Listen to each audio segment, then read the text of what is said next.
Hello friends, I am Dr. Veena Patel and you are watching my channel English Literature Gujlish class. આજે હું તમને કણાદ વિશે ભણાવવા જઈ રહી છું, જેનો સીધો નાતો છે IKS સાથે, એટલે કે ઇન્ડિયન નોલેજ સિસ્ટમ સાથે. હવે IKS ઉપર આવ્યા તો એ પણ કહી દઉં કે આ ટોપિક જ કેમ મેં લીધો છે. તો જણાવી દઉં કે આ ટોપિક મેં એટલા માટે લીધો છે કારણ કે તે ફર્સ્ટ યર ઓફ બીકોમના પ્રોગ્રામમાં IKS વિષયના એક કોર્સમાં શ્રી ગોવિંદ ગુરુ યુનિવર્સિટી દ્વારા મૂકવામાં આવ્યો છે અને મને તે વિષય ભણાવવા આપવામાં આવ્યો છે. સ્વાભાવિક છે કે વિડીયો યુટ્યુબ ઉપર અપલોડ થાય એટલે તે સમગ્ર વિશ્વમાં દેખાય, પરંતુ મેં આ વિડીયોના સેટિંગ્સમાં ભાષા ગુજરાતી અને કન્ટ્રી ઇન્ડિયા રાખ્યું છે, તેથી લિમિટેડ લોકો જ એને જોઈ શકે છે, પરંતુ એ લિમિટેડ લોકોમાં વિવેચન ક્ષમતા હોઈ શકે છે. તેથી યાદ અપાવી દઉં કે જેમ યુજીસીએ આપણને IKSને કોમર્સમાં પણ મૂકી આપવાની ભલામણ કરી છે, તો કદાચ આ વિષય ઉપર પ્રશ્નો ઉઠે અને કોમેન્ટ બોક્સમાં તમે કદાચ કેટલીક કોમેન્ટ્સ પણ જુઓ તો મારે એમાં જવાબ આપવો પડે. એના કરતાં હું પહેલેથી જ કણાદ ઉપર કેટલુંક રિસર્ચ કરીને જ આ વિડીયો બનાવું તો સારું રહેશે એમ માનીને જ અને રિસર્ચ કરીને જ આ વિડીયો બનાવ્યો છે. અને મારી રિસર્ચ મર્યાદાની હદ સુધી જ જઈને મેં આ વિડીયો બનાવ્યો છે. તેથી એમાં અગર કોઈ બીજું પણ તથ્ય નીકળી આવે તો ક્લેરિફિકેશન આપી દઉં છું કે મને એ વિશે આનાથી વધુ ખબર નથી અને આ તદ્દન ખોટું છે તેવું પણ હું કહી શકું તેમ નથી, પરંતુ રિસર્ચ કરવાથી જે કેટલાક તથ્યો પ્રાપ્ત થયા છે તે અહીં દર્શાવવાની કોશિશ કરું છું. તો વિદ્યાર્થીઓએ માત્ર કણાદ વિશે જાણવાની જરૂર છે, બીજા કોઈ વાદ વિવાદમાં પડવાની જરૂર નથી. તો Kanada the Indian philosopher of atoms, Kanada કે જે ભારતીય તત્વચિંતક તરીકે પોપ્યુલર છે અને વૈશેષિક દર્શન, એટમિક થિયરી અને પદાર્થ ઉપર આપણે આ વિડીયો બનાવ્યો છે.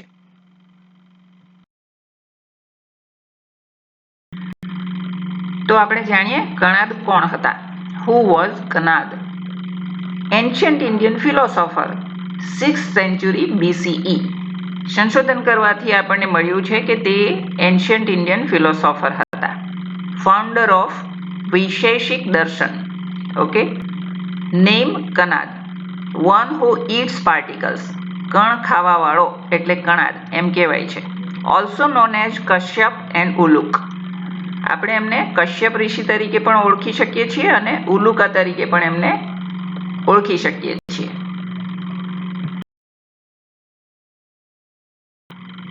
કણાદ્સ big idea, everything is made of atoms. કણાદનો મુખ્ય વિચાર એ બધું પરમાણુથી બનેલું છે. બસ આ જ ટોપિક મને બહુ જ ગમી ગયો કે મારે વિદ્યાર્થીઓને કણાદ વિશે એક વિડીયો બનાવીને પણ શીખવવું જોઈએ.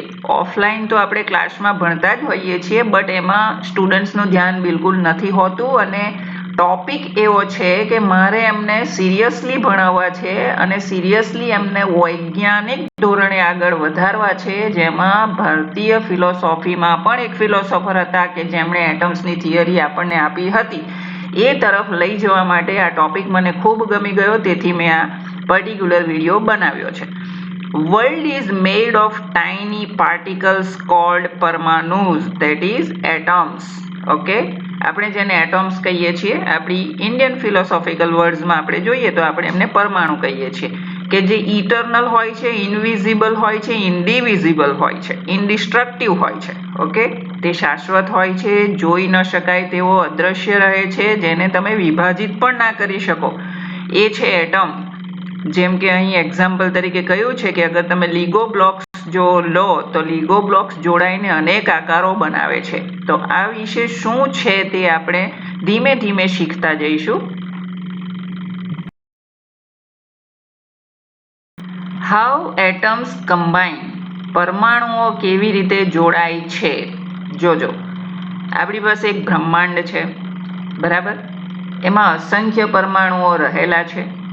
હવે તમે ધારો કે એક એટમની કલ્પના કરો એક એટમ એટલે કઈ રીતે તમે કલ્પના કરશો એમાં પણ હું તમને જરા હેલ્પ કરી દઉં.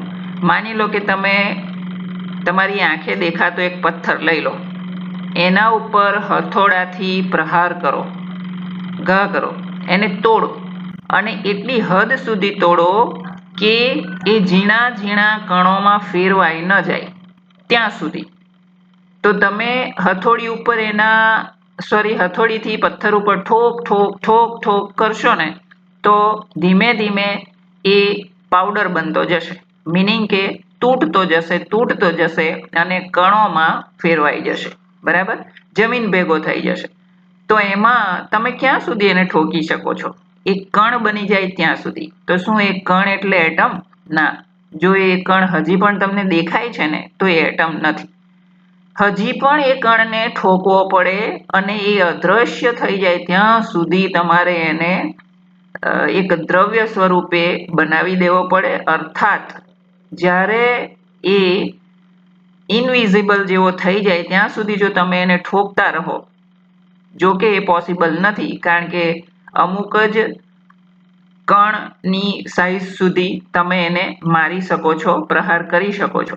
બરાબર, કારણ કે એટમ તો એ ઇનવિઝિબલ હોય છે, ઇનડિવિઝિબલ હોય છે, એટલે કે એનો અમુક પ્રકાર આવી જાય પછી તમે એને તોડી જ ના શકો. એનું કારણ જ એ છે કે તે ઇનવિઝિબલ થઈ જતો હોય છે, ઇનવિઝિબલ છે. તેથી તમે જો જે વસ્તુ ઇનવિઝિબલ હોય એને તમે તોડવા માટે કયું સાધન વાપરી શકો? ઇનવિઝિબલ હોય તો તમે પ્રથમ તો કોઈ એના માટે સાધન બનાવી જ ન શકો, કારણ કે વિઝિબલ હોય તો ખબર પડે કે એને કેવું અને કેટલા પ્રકારનું કે કેટલું વજનદાર સાધન જોઈશે.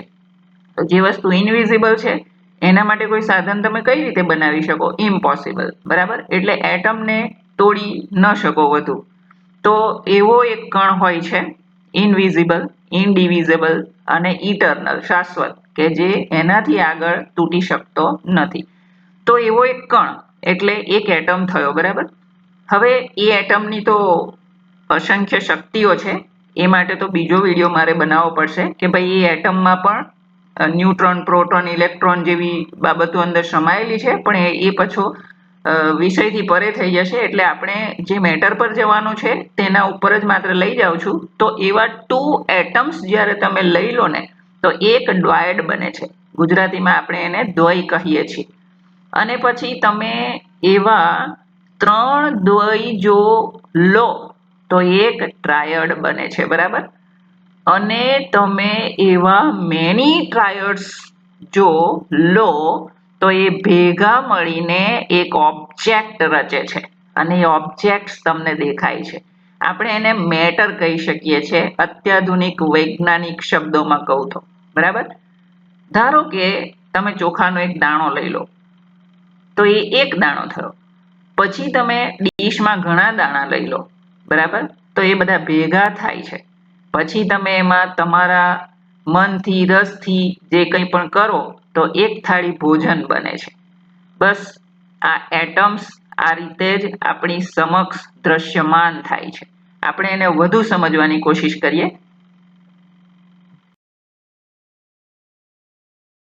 આ છે 1 એટમ. તમે અહીં જોઈ શકો છો.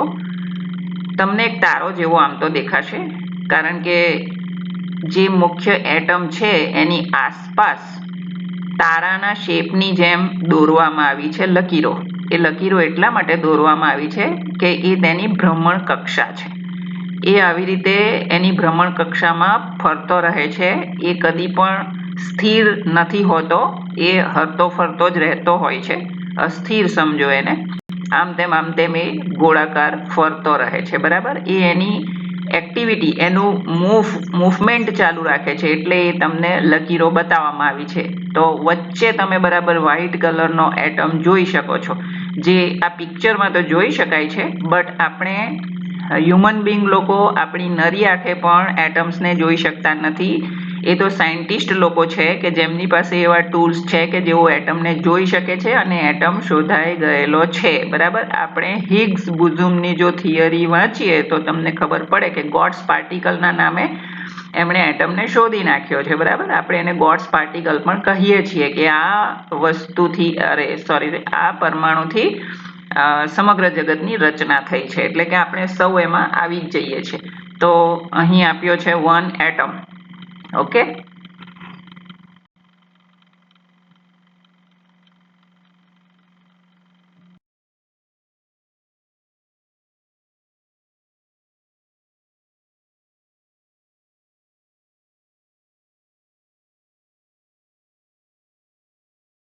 હવે તમે વિચારો કે જ્યારે એવા 2 એટમ્સ ભેગા થાય ને ત્યારે એ બંને પોતપોતાની લકીરો પોતપોતાના સર્કલમાં એમની મૂવમેન્ટ ચાલુ હોય છે અને હલતા ધ્રુજતા ફરતા એ જ્યારે બંને એકબીજાને મળી જાય છે ત્યારે એક દ્વય પેદા થાય છે.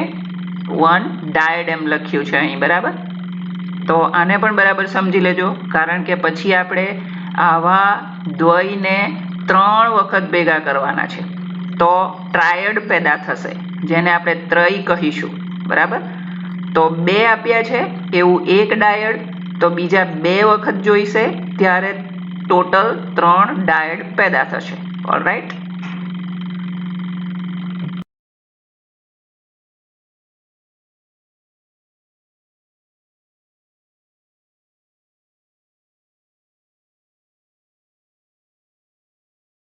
હવે તમે અહીં જુઓ 3 dyads is equal to tried, એટલે કે ત્રય જેને કહી શકાય. તો આમાં તમે 1 ડાયડ, 2nd ડાયડ અને 3rd ડાયડ જોઈ શકો છો, બરાબર. આ ત્રણેય જ્યારે એકબીજાની સાથે ફરતા ફરતા ભેગા થઈ જાય છે ત્યારે તે ટ્રાયડ બને છે, ત્રય જેને કહી શકાય.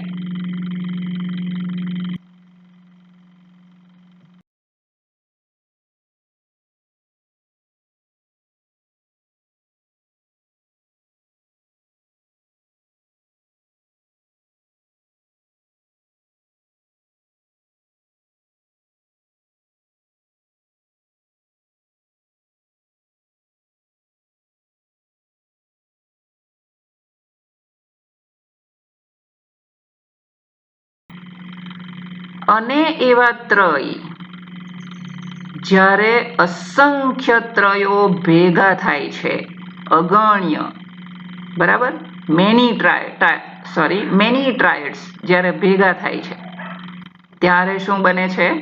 એ દ્રશ્યમાન બને છે. આપણી બિલીફ અનુસાર એ શેપ લઈ લે છે. એમાં બાકીના વૈજ્ઞાનિક તત્વો મિક્સ થઈને પછી એના ગુણો પેદા થાય છે. ઓકે, અને જે આપણી હ્યુમન બીંગની આંખો સમક્ષ તે દ્રશ્યમાન થઈ જતા હોય છે. તો આ તમે મેની ટ્રાયડ્સ જોઈ લો.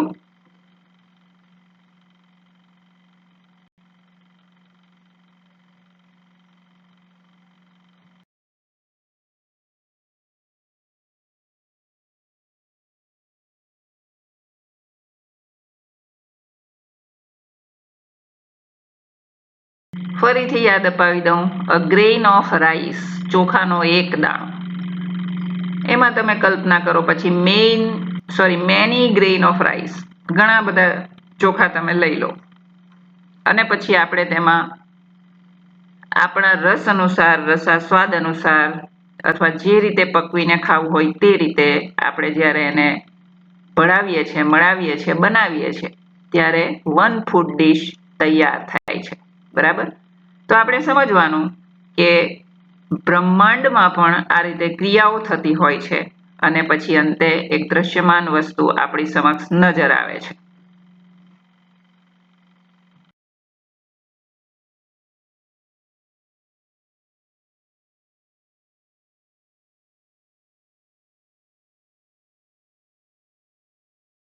તો બ્રહ્માંડની અંદર જે ક્રિયાઓ થતી હોય છે તેમાં આ બધું સામેલ થતું હોય છે, જેમાં કણાદ આપણને કહે છે કે 6 કેટેગરીઝ ઓફ રિયાલિટી, પદાર્થની વાસ્તવિકતા જે છે તેમાં 6 કેટેગરીઝ રહેલી છે. વાસ્તવિકતાના 6 પદાર્થ રહેલા છે, બરાબર. અથવા તો એમ કહો કે જે વાસ્તવિકતા આપણી આંખો સમક્ષ છે તેમાં 6 ગુણોનો સમાવેશ હોય છે. નંબર 1 દ્રવ્ય, જેને ઇંગ્લિશમાં સબસ્ટન્સ કહેવાય છે. વૈજ્ઞાનિકો તેને સબસ્ટન્સ કહે છે. ગુજરાતીમાં આપણે તેમને પદાર્થ કહીએ છીએ. ગુણ ક્વોલિટી, કર્મ એક્શન, સામાન્ય જેનરાલિટી, વિશેષ પર્ટિક્યુલારિટી અને સમવય ઇન્હેરન્સ રિલેશન. બરાબર. તો આ ગુણો જ્યારે ભેગા થાય છે, આ પ્રક્રિયાઓ થાય છે પેલા એટમ્સ ઉપર કે જે મેની ટ્રાયડ્સ વાળા હોય છે, તેમાં આ પ્રક્રિયાઓ થઈને પછી જ્યારે એ વાસ્તવિક સ્વરૂપ એટલે કે આપણી સમક્ષ આંખો સમક્ષ જ્યારે દ્રશ્યમાન થાય છે ત્યારે આપણને એક પદાર્થ સ્વરૂપે દેખાય છે. તમારે એની કલ્પના કરવી પડશે.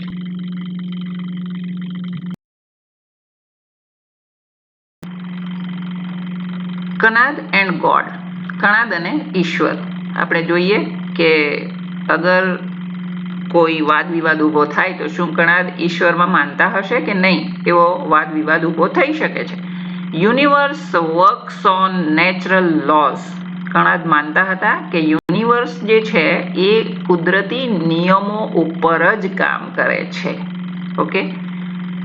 Did not deny Ishvara but gave more importance to atoms. એમણે એમ કહ્યું છે કે એ ઈશ્વરને નકારતા નથી, બટ મોર ઇમ્પોર્ટન્સ એમણે એટમ્સને આપ્યું છે.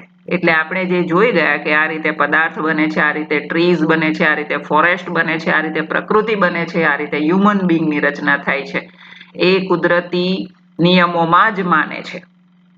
પછી ગોડની પરિકલ્પના તો માણસે પોતપોતાની રીતે કરી છે અને માણસ પોતપોતાની રીતે જેવા ગોડની પરિકલ્પના કરે છે તેવા ગોડ તેમને દેખાય છે. એ આપણે આમાં આગળ શીખતા જઈશું. Example, gravity works whether you believe in God or not. તમે જ્યારે કોઈ પણ બિલીવ કરો છો, કોઈ પણ માન્યતા તમારા કોન્સેપ્ટમાં ક્લિયર કરો છો અથવા તો માન્યતામાં રાચો છો, ત્યારે ગ્રેવિટી એની વર્ક કરવા લાગી જાય છે. બરાબર.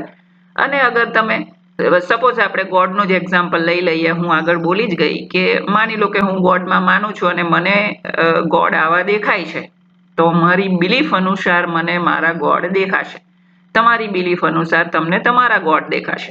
ઓકે. અને એનાથી ઉલટું, અગર કોઈ વ્યક્તિ ગોડમાં નથી માનતી તો એ પ્રકૃતિના નિયમોમાં માને છે, એમને જે રીતે પ્રકૃતિમાં સર્વશક્તિમાન ગુણો દેખાતા હશે તે રીતે એમની પણ બિલીફ વર્ક કરતી હશે, કારણ કે gravity works whether you believe in God or not. બરાબર. જેવી જેની માન્યતા હોય છે તે રીતે આ નેચર વર્ક કરતું હોય છે, એ સાબિત થયેલું છે. અને કણાદ પણ કુદરતી નિયમોમાં માને છે.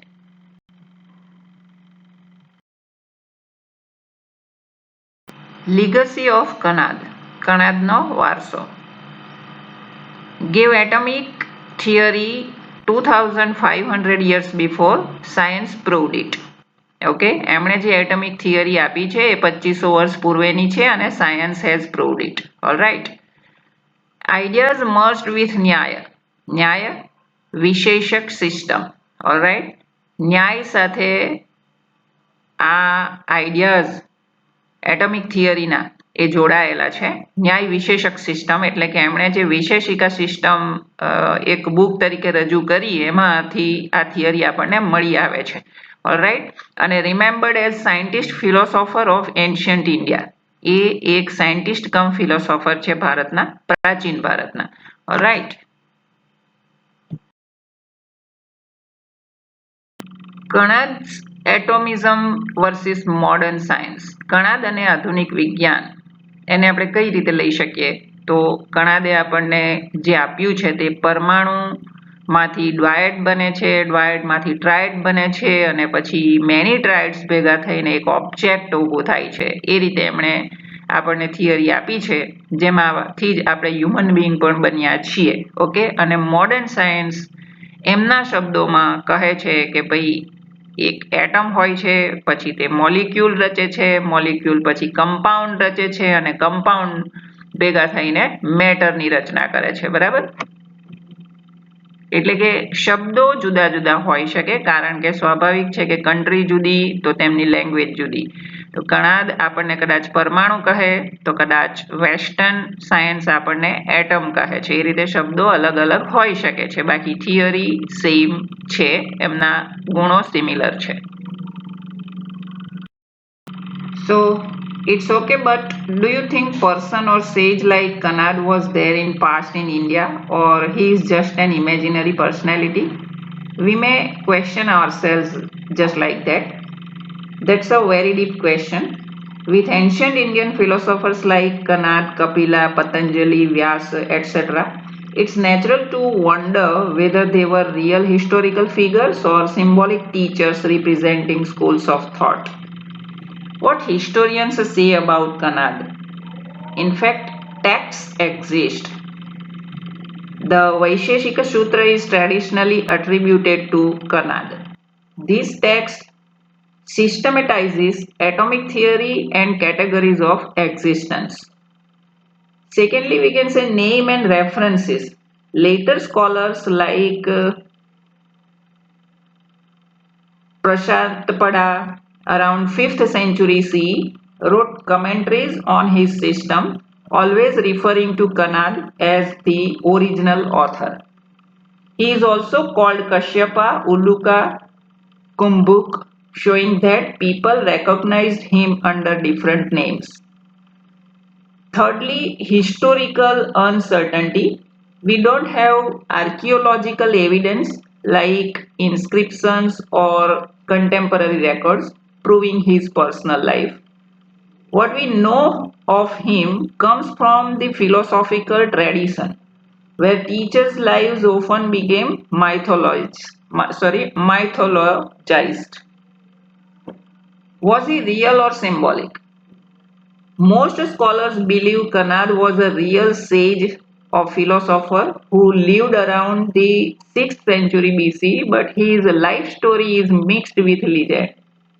At minimum, he represents a genuine intellectual tradition that clearly existed in India, whether or not all the details about him are historically literal. So the safest way to say it is Kanad was most likely a real philosopher sage in ancient India. Even if parts of his biography are legendary, the Vaisheshika philosophy attributed to him is very real and had a huge influence on Indian thought. Okay, so that's all right. Thank you very much.